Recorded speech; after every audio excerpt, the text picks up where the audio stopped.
is log number 344. Today I decided I was going to eat some Mexican food, and then I go watch a Mexican movie. So that's what I did.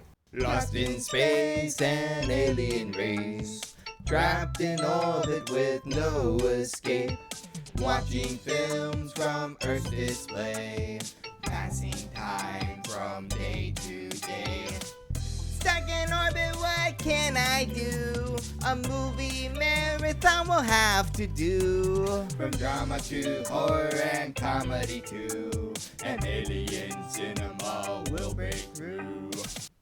So today I watched the Blue Beetle. That's DC's new superhero movie. And I went into it completely blind. I don't know who the Blue Beetle is. I've never read any of the comic books or seen any of the cartoons or anything like that. So I don't actually know anything about the Blue Beetle. And I just went in completely blind and I said, entertain me! And that's exactly what I did.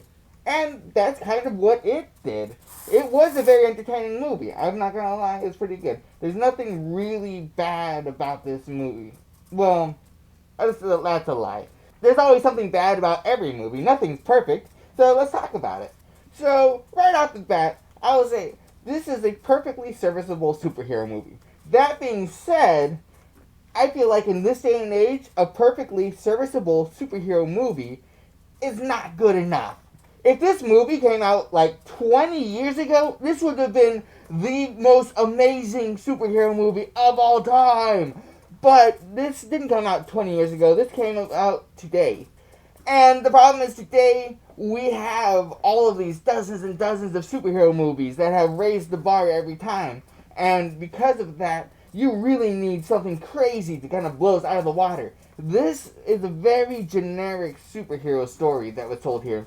And one of the biggest problems is this is an origin story. And I feel like origin stories are kind of played out. We've got origin stories from Spider-Man like 3 times in a row. When I watch this movie, it's very difficult not to compare it to Spider-Man. I mean, first off, origin story. Second off, got their power from a bug. And those two things right there, that's enough to really say like, okay, let's see how this is different from Spider-Man. We also have him going up against a weapons manufacturer as well, like they did in the first Spider-Man movie. Yeah, it's all very similar to Spider-Man. There was even an Uncle Ben moment in this movie as well. Now, where this story fell short, where Spider-Man actually succeeded, is where the characters are developed and how they develop and the time that is needed to develop these characters. And in the Blue Beetle, I feel like the characters were not developed enough. And I'll give you some examples. I think that this movie would have been a really good TV series. And the reason for that is because of the number of characters. Let's look at Spider-Man. How many characters we have in Spider-Man? We've got maybe 3 real characters that really matter. You have Peter Parker, and then you have Aunt May, and then you got the girlfriend. And the girlfriend, you can kind of take her out. It doesn't really matter that much. But you've got a villain, right? And so we've got these 3. You have Peter Parker, Aunt May, and a villain. In this movie, we have our main superhero character, Jaime.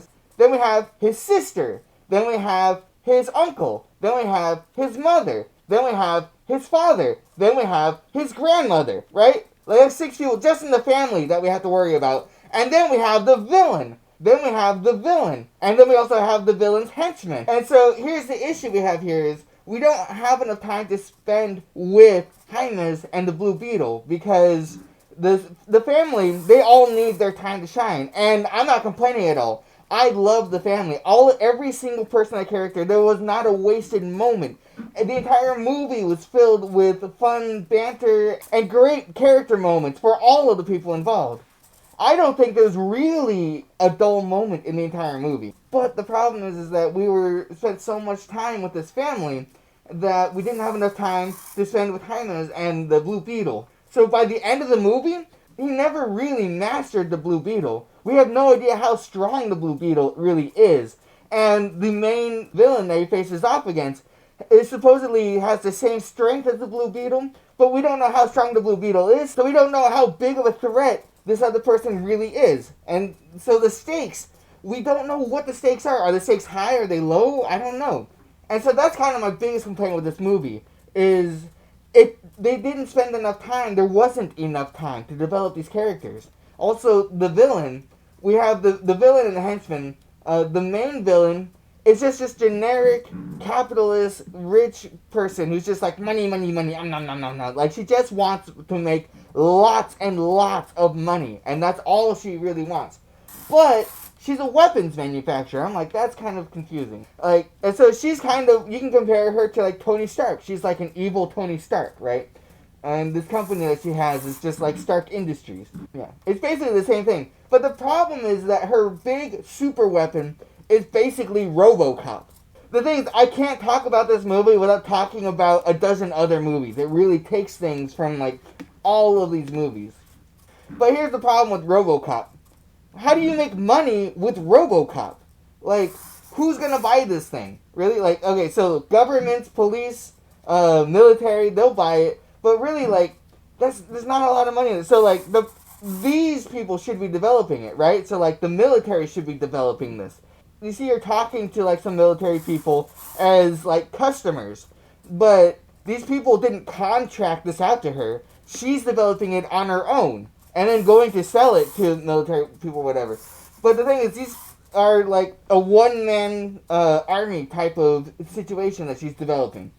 And so how is she going to make money off of this? So it really doesn't make any sense. I really, like, I don't understand. We didn't, and I think the biggest problem is we didn't spend enough time with this villain to understand the villain and her motivations and what she really expects to get out of it. Why is she developing this weapon of mass destruction?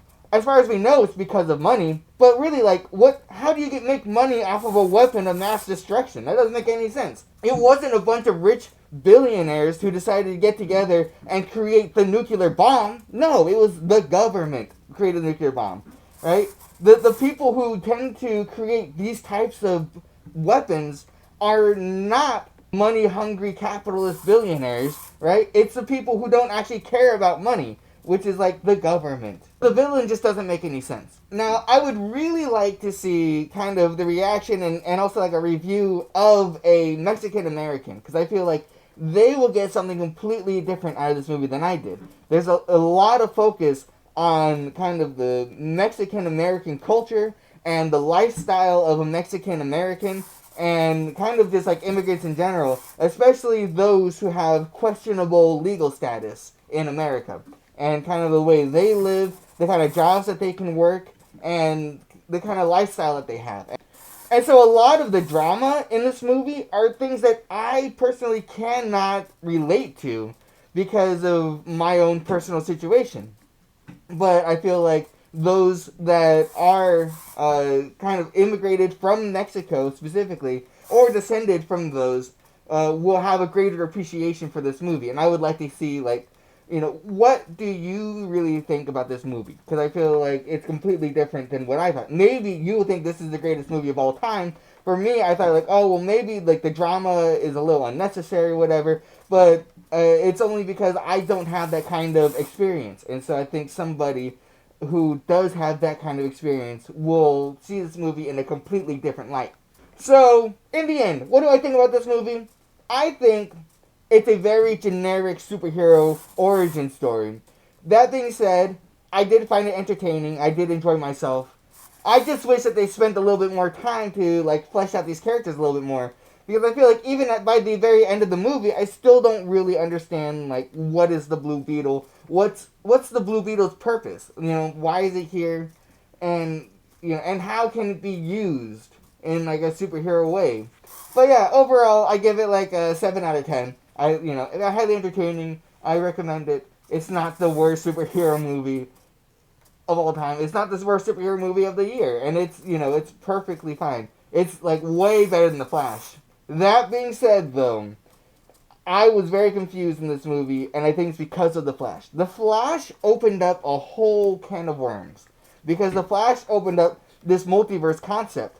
And so, up until The Flash, the world that the DC movies take place in are very grounded in reality. Like, they're very familiar to me. I will look at this movie and be like, yeah, that takes place on Earth. This movie, though, the very opening, we go into this futuristic city, and I'm like, what time period is this supposed to be in?